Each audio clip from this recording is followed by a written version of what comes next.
ఇవ్వాలని కోరుతున్నాం. ఆ పంటలు నష్టపోయిన వారికి ఎవరికి ఉన్నట్లయితే కాంగ్రెస్ ప్రభుత్వం ఇంతకుముందే చెప్పింది. ఏమని చెప్పిండ్రు? మేము ఖచ్చితంగా పిఎం తెచ్చిన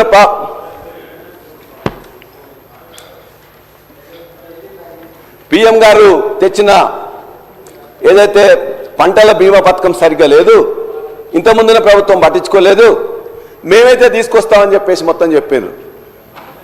ఇంతవరకు 15 నెలల నుంచి దానికి ఆలు లేదు, చూలు లేదు అధ్యక్ష. పంటల బీమా లేదు.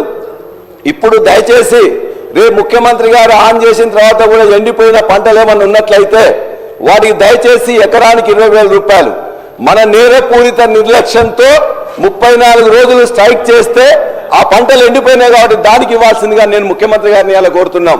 అదేవిధంగా కౌలు రైతులకు ఇస్తామని కూడా చెప్పింది అధ్యక్ష. ఆ కౌలు రైతులకు ఇదే వ్యవసాయ శాఖ మంత్రి సాక్షిగా, ఇదే కూనంనేని సాంబశివరావు గారి సాక్షిగా ఆనాడు భట్టి విక్రమార్క గారి నియోజకవర్గంలో మొత్తం పంటలు మొత్తం కూడా ఆ రోజున అకాల వర్షాలతో వస్తే వారు ఆ రోజున ఆదిలాబాద్లో ప్రయాణంలో ఉన్నారు. ముఖ్యమంత్రి ఆఫీసు వారు చెప్తే నేను రాలేనని చెప్తే ఆనాడు కౌలు రైతులకు చెప్పకుండానే అవసరం వాళ్ళందరికీ ఇవ్వాల్సిన అవసరం లేకుండానే అందరికీ ఎకరానికి 10,000 రూపాయలు ఇచ్చిండ్రు.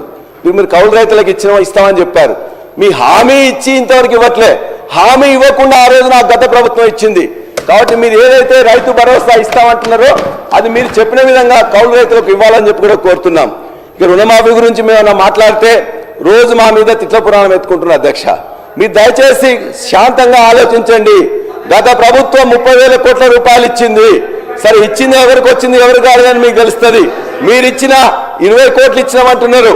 ఆనాడు 2 లక్షల రూపాయలు ఇస్తామని పిసిసి అధ్యక్షులుగా రేవంత్ రెడ్డి గారు మాట్లాడుతుంటే ఆనాడు ముఖ్యమంత్రిగా ఉన్న కేసీఆర్ గారు అధికారులందరినీ పిలిచిండ్రు. ఎంతో ఉద్యోగులందరూ 2 లక్షలు ఇస్తామంటున్నారు, మనం ఇవ్వగలుగుతామా అని. అక్కడున్న అధికారులందరూ చెప్పిండ్రు 49,600 కోట్ల రూపాయలు అయితే సార్ ఇది ఇవ్వలేము అని చెప్పినప్పుడు మేము 1,00,000 రూపాయలు ఇస్తామని చెప్పినాం. మీరు 2 లక్షలు ఇస్తామని చెప్పిండ్రు. 49 లక్షలు 35 లక్షలకు వచ్చింది, 20 లక్షలకు వచ్చింది, తర్వాత 20 లక్షలకు వచ్చింది. ఇవాటికి కూడా 50% కంటే తక్కువనే ఇవాళ రుణమాఫీ అయింది. కాబట్టి మీరు ఇవాళ మొత్తం కూడా రైతులందరూ ప్రతిరోజు తిరుగుతుంది కాబట్టి మిగతా రైతులందరూ కూడా మీరు హామీ ఇచ్చినట్టుగా రుణమాఫీ ఇవ్వాలని చెప్పేసి మీ ద్వారా కోరుతున్నాం అధ్యక్ష. అదేవిధంగా మీరేం చెప్పిన అధ్యక్ష, ఈ ప్రభుత్వం ఓన్లీ ఎంఎస్పీ ఇవ్వట్లేదు, మేమైతే వచ్చిన తర్వాత ప్రతి గింజ కొంటాం ఎంఎస్పీ కూడా ఇస్తామని చెప్పింది. ఎంఎస్పీ ఇచ్చిందే కాదు, ఇలా వరంగల్ రైతు డిక్లరేషన్ కానీ లేకపోతే మీ మేనిఫెస్టోలో కానీ క్లియర్గా చెప్పింది.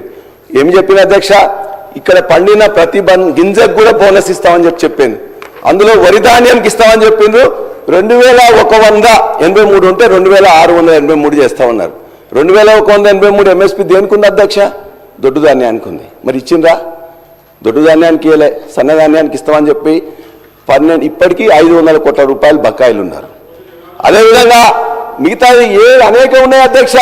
మొక్కజొన్న కానీ, కందులు కానీ, ఎర్రజొన్న కానీ, జొన్నలు కానీ దేనికి ఇవ్వలే. ఇవాళ జుక్కల్ నియోజకవర్గం కానీ నారాయణఖేడ్ నియోజకవర్గంలో డాక్టర్ సంజయ్ రెడ్డి గారు ఉంటారు.